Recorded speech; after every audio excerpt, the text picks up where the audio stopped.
Hello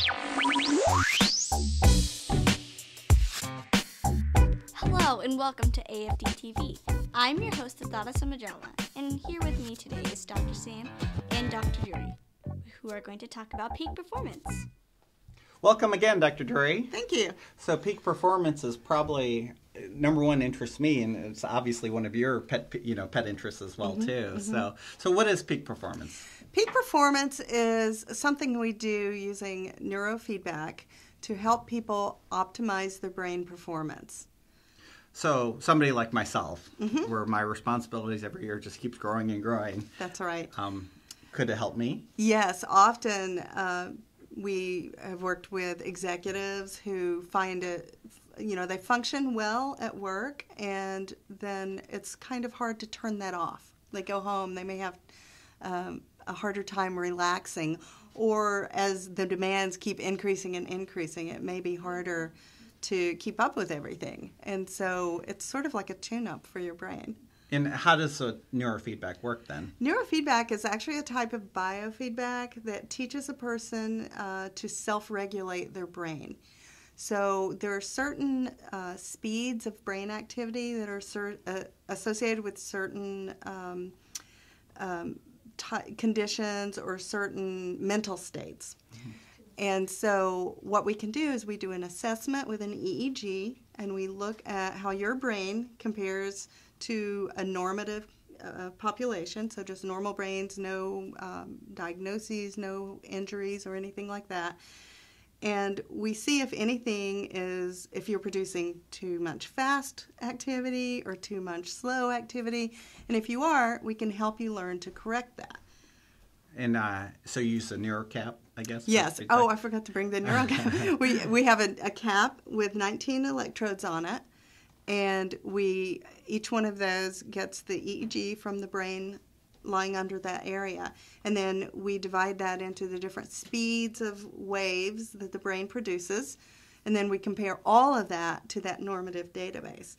And based on that, we bring you back after we've done that initial assessment, and we set you in front of a computer, and let's say you're producing a lot of fast activity and it's getting in the way of relaxing. Okay? When you start producing that fast activity, we'll have you watching a DVD or a video, and that video starts to fade away. And when you stop producing that fast activity, so that's what we want, the video comes back. Oh, wow. And so that's reinforcement. It's simple, basic learning theory. If you get reinforced, you're more likely to do something again. And if we take that reinforcement away, you're likely to stop doing that. Got it. That makes sense. So and it's learning. How long does a neurocap test take? We can get you in and out in about an hour to do the assessment. And then the sessions are typically 20 to 30 minutes. For the feedback? For the neurofeedback. And it's normally with the DVD? You can do DVD. We also have some games.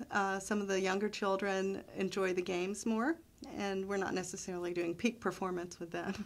So, and speaking about, younger kids, even my daughter's starting high school, do you work with high schoolers, college students, people taking the MCATs? Yes. Actually, people have done not so well on the MCATs or other standardized tests because of anxiety.